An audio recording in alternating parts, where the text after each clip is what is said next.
Los escenarios postapocalípticos se han convertido en uno de los temas más recurrentes en el cine actual. En ellos se exploran todas las posibilidades que nos da lo desconocido, y en el caso de Después del Apocalipsis, esto se hace en dos vertientes. Por un lado, el de no saber qué es lo que sucedió con una raza humana que está casi extinta, y por otro, el de no conocer a las criaturas con las que se conviven. En este contexto, un padre y sus dos hijos buscan la manera de sobrevivir en un mundo con algunas herramientas que ellos mismos han ido construyendo y con unas criaturas que apenas ya han podido conocer.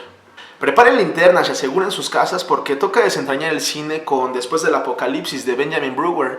Ya saben que yo soy Costas y veamos. Antes de caer en la crítica fácil de lo tedioso y hasta predecible que se está volviendo este tema tan recurrente de la extinción humana, nos gustaría resaltar algunos de los elementos que la conforman y que nos fueron llamando la atención. Podemos comenzar con la dirección de cámara, que hace una combinación entre una cámara en mano y la cámara fija. En el caso de la cámara en mano, entendemos que se utiliza con el fin de desestabilizar un poco al espectador y de alguna manera acercarlo o hacer que se sienta dentro de esa escena cuando hay más tensión. Por el otro lado, en el caso de la cámara fija, podemos decir que son momentos en donde hay diálogos importantes o donde es preciso darle calma o un descanso al espectador.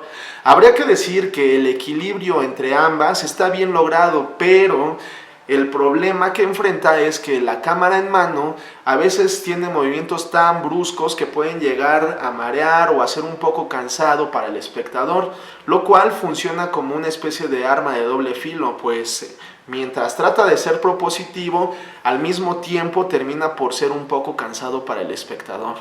Tenemos también la fotografía, que en su mayoría refleja escenarios bastante sombríos y que tiende mucho hacia los tonos amarillentos. Y esto de alguna manera está determinado por la importancia que tiene la noche y la oscuridad dentro de la narrativa, pues es en el momento de la noche o cuando se oculta el sol en que los humanos deben esconderse o deben de tratar de encontrar lugares seguros, porque es cuando las criaturas se apropian o se adueñan del mundo. En su mayoría, la atmósfera sombría está bastante bien llevada, pero hay algunas ocasiones en que esto mismo se vuelve también un poco cansado. Si lo combinamos con el exceso de movimientos de la cámara, pues sí puede llegar a ser un poco difícil de ver para el espectador. Hay que hacer mención del diseño que se hizo de las criaturas, pues nos da como resultado una especie de mutación en donde se hace alguna referencia a los reptiles o a los dinosaurios, que se combinan con algunos animales salvajes que conocemos. Además, la movilidad que le dan a las mandíbulas y a la forma en la que atacan, pues también nos vuelve algo bastante interesante. Hemos de decir que en el aspecto visual, el diseño de estas criaturas, pues de alguna manera le brinda algunos buenos momentos al filme. Como otro de los elementos a destacar están las actuaciones, en donde podemos ver a un Nicolas Cage como padre de familia, al frente de dos adolescentes con los que tiene que estar negociando más que estarles imponiendo, y de alguna manera en este papel de ser el líder de una pequeña manada, pues logra hacer un papel bastante interesante. Por otro lado, lo complementan muy bien sus hijos, interpretados por Maxwell Jenkins y Jaden Martell, que de alguna manera también nos van logrando transmitir algunas de las preocupaciones, dilemas que van enfrentando. Mientras uno tiene el papel de ser una especie de genio, el otro está sumamente enamorado, lo cual los hace contrastar bastante bien. Y sin embargo, y a pesar de los elementos que ya hemos ido resaltando, podemos decir que la historia se va poniendo el pie con su propia trama.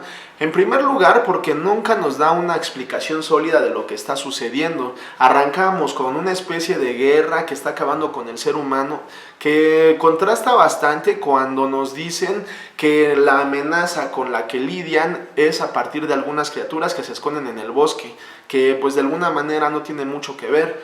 Pero además, a lo largo de la historia vamos encontrando algunas otras contradicciones. Por ejemplo, solamente por mencionar algunas, tenemos un ataque de estas criaturas en un lugar en donde los propios personajes nos habían comentado que normalmente no los hay. Por otro lado, tenemos el sacrificio de uno de los personajes cuando realmente no era necesario que se sacrificara, pues ya tenían un plan para poder salir adelante. Y por otro lado, pues tampoco nos dejan en claro si las criaturas con las que están lidiando son las únicas que existen o si en el momento de escapar podría ser que sean atacados por otras. algo que en ocasiones no sucede. En fin, en conclusión, después del apocalipsis nos presenta una historia que intenta ser propositiva, al menos en el diseño de sus criaturas, en la fotografía o en la dirección de cámara, y sin embargo se va encontrando con algunos problemas u obstáculos dentro de su propia trama que la convierten en algo predecible y hasta inverosímil, de manera que ella misma termina con su propia intención de ser propositiva, volviéndola una historia más de terror con algunos toques de suspenso que no terminan de consolidarse. Es lo que pensamos. ¿Ustedes qué opinan? Y para concluir esta reseña queremos darles las gracias a todas las personas que nos han apoyado con sus likes, que nos han dejado comentarios, que han compartido nuestro contenido o se han suscrito al canal. Los invitamos a que si aún no lo han hecho, se suscriban al canal y nos sigan a través de nuestras diferentes redes digitales. Me despido, soy Costas y vamos a seguir desentrañando el cine.